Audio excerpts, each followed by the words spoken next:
ఒక అంతు చిక్కని వైరస్ ఎలాంటి లక్షణాలు లేకుండా ఉన్నట్టుండి కుప్పకూలిపోతున్న జీవాలు. శరవేగంగా వ్యాపిస్తున్న వైరస్ రోజుకు వేల సంఖ్యలో మృత్యువాత పడుతున్న కోళ్లు. ఏం చేయాలో తెలియని స్థితిలో పౌల్ట్రీ రైతులున్నారు. ఇది గత నెల నుంచి ఏపీలోని ఉమ్మడి పశ్చిమ గోదావరి జిల్లాలోని కోళ్ల పెంపకందారుల పరిస్థితి. కోళ్లను అంతు చిక్కని వైరస్ పట్టి పీడిస్తోంది. రోజు వేల సంఖ్యలో కోళ్లు చనిపోతున్నాయి.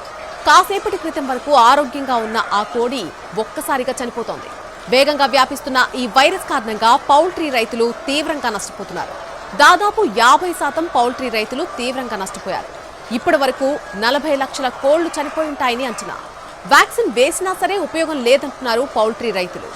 వైరస్ వ్యాప్తికి కారణాలు తెలియక ఆందోళన వ్యక్తం చేస్తున్నారు. వైరస్ వ్యాప్తికి కారణాలు తెలియక పౌల్ట్రీ రైతులు ఆవేదన వ్యక్తం చేస్తున్నారు. పెట్టుబడులు పెట్టి కోళ్ల ఫామ్ ప్రారంభిస్తే భారీగా నష్టపోయామంటూ ఆవేదన వ్యక్తం చేస్తున్నారు. జిల్లా వ్యాప్తంగా లక్షల సంఖ్యలో కోళ్లు మృత్యువాత పడుతున్నట్టు చెబుతున్నారు. రాత్రి ఆరోగ్యంగా ఉన్న కోళ్లు ఉదయానికల్లా చనిపోతున్నటువంటి పరిస్థితి ఉంది. రోజుకి 15,000 నుంచి 16,000 కోళ్లు మృత్యువాత పడుతున్నాయని అంటున్నారు. పెద్ద సంఖ్యలో చనిపోతున్న కోళ్లను చూసి ఆందోళన వ్యక్తం చేస్తున్నారు పౌల్ట్రీ రైతులు. ఇదే అంశానికి సంబంధించి పూర్తి అప్డేట్ మా ప్రతినిధి మల్లికార్జున్ అందిస్తారు. మల్లికార్జున్, గుర్తు తెలియని వైరస్ గోదావరి జిల్లాల్లోని పౌల్ట్రీ రైతులను నిండా ముంచేస్తోంది. గత 4 ఏళ్ల క్రితం వచ్చినటువంటి వైరస్ లాంటి వైరస్ ఇప్పుడు కోళ్లను మృత్యువాత పడేలా చేస్తోంది. ప్రస్తుతం పౌల్ట్రీలో మనం ఇక్కడున్న వందల కొద్దీ మృతి చెందినటువంటి కోళ్లను తీసి పక్కన పెడుతున్నటువంటి పరిస్థితి. గత వారం రోజులుగా కూడా ఇదే పరిస్థితి. సంక్రాంతి ముందు కూడా ఇదే స్థాయిలో వైరస్ వ్యాపించి లక్షల సంఖ్యలో కోళ్లు మృత్యువాత పడుతున్నటువంటి పరిస్థితి.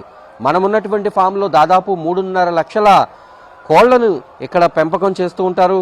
వాటి ద్వారా వచ్చినటువంటి గుడ్లు మాంసం ద్వారా ఇక్కడ ఆదాయం పొందుతూ ఉంటారు. కానీ ఊహించినటువంటి గుర్తు తెలియనటువంటి వైరస్ కారణంగా రాత్రి ఆరోగ్యంగా ఉన్నటువంటి కోళ్లు తెల్లారేసరికి ఇలాగా మృత్యువాత పడుతున్నటువంటి పరిస్థితి.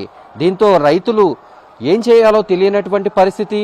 ఒకవేళ వైరస్కి సంబంధించినటువంటి ఏదైనా వ్యాక్సిన్ వేసినప్పటికీ కూడా దాని రిజల్ట్ రావడానికి కనీసం 40 రోజులు పడుతుంది అనేటటువంటి సమాచారాన్ని వైద్య శాఖ ఇక్కడ వైద్యులు కూడా చెబుతున్నారు. కానీ దీంతో ఈసారి పౌల్ట్రీ పెంపకం పైన రైతులు ఆశలు వదులుకున్నటువంటి పరిస్థితి. ఓఎస్ఎస్ ఫర్టిలిటీలో ఇక్కడ ప్రతి అడుగులో ఎక్స్పీరియన్స్ డాక్టర్స్ ఉంటారు. In the good hands of science. Mummy daddy అవ్వాలంటే ఓఎస్ఎస్ కి కాల్ చేయండి. రైతులు ఏమీ చేయలేనటువంటి పరిస్థితిలో మృతి చెందినటువంటి కోళ్లను తీసుకువెళ్లి వాటిని పూడ్చిపెడుతున్నటువంటి పరిస్థితి.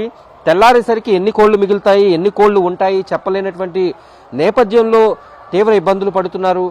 కోవిడ్ కంటే ముందు ఒక వైరస్ ఇదే తరహాలో వైరస్ వచ్చింది. కానీ ఈ స్థాయిలో కోళ్ళు అయితే మృత్యువాత పడిన పరిస్థితి లేదు. కానీ ఇప్పుడు ఆ కోవిడ్ ఆ తర్వాత కొంత కోలుకునే సమయానికి కోవిడ్ వచ్చింది. ఆ సమయంలో కూడా కోళ్ల రేట్లు పడిపోవడం, వాటి అమ్మకాలు పడిపోవడంతో తీవ్రంగా నష్టపోయినటువంటి పౌల్ట్రీ రైతులు తిరిగి కోలుకునే పరిస్థితికి వచ్చారు. ట్రాలీల్లో ఇక్కడ వందల కొద్ది కోళ్లను ఈ తరహాలో బయటకు తరలిస్తున్నారు.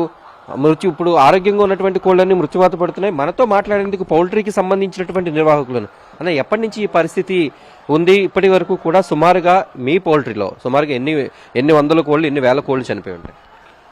రఫ్గా లెక్కేసుకుంటే అండి ఇప్పటి వరకు 1,60,000 పైన కూడా చనిపోయింది సార్.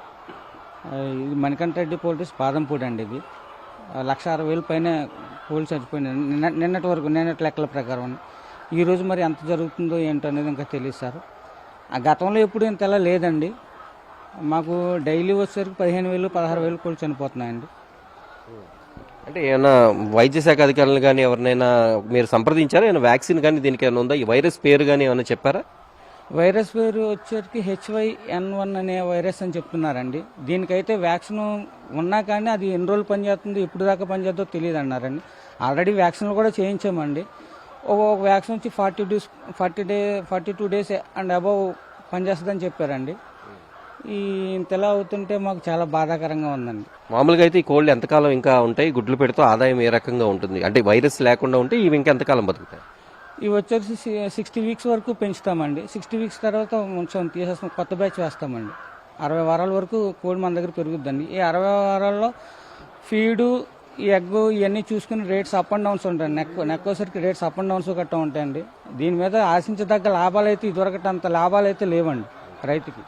ఇది రైతులు చెబుతున్నటువంటి పరిస్థితి. ఇందులో రోజుకి వేల సంఖ్యలో కోళ్లు మృత్యువాత పడుతున్నాయి. మృతి చెందినటువంటి కోళ్లను ఏ రకంగా ట్రాలీల్లో తరలిస్తున్నారో మనం ఇక్కడ చూడొచ్చు. ఇదే తరహాలో జిల్లాలోని పశ్చిమ గోదావరి జిల్లాలోని అన్ని పౌల్ట్రీల్లోనూ ఇదే పరిస్థితి. కొన్ని బాగున్నటువంటి కోళ్లను వీలైనంత వేగంగా అమ్ముకునేటటువంటి పరిస్థితి అయితే కనిపిస్తుంది. కానీ దీనికి వ్యాక్సిన్ ఉన్నప్పటికీ కూడా అది తగ్గుతుందో లేదో అనేటటువంటి గ్యారంటీ లేకపోవడంతో రైతులు కొంత ఆందోళన చెందుతున్నటువంటి పరిస్థితి. ఇప్పటి వరకు కూడా గతంలో ఎప్పుడు లేనటువంటి స్థాయిలో కోళ్లు చనిపోవడంతో వాళ్ళు కూడా చేతులు ఎత్తేస్తున్నటువంటి పరిస్థితి అయితే కనిపిస్తుంది. ఇక మృత్యువాత పడిన కోళ్ల పరిస్థితి ఏ రకంగా ఉంది, అక్కడ వాటిని ఖననం చేయడానికి వాటిని వేరే చోటికి ఈ వైరస్ వ్యాప్తి చెందకుండా ఉండడానికి ఎటువంటి చర్యలు తీసుకుంటున్నారో చూద్దాం.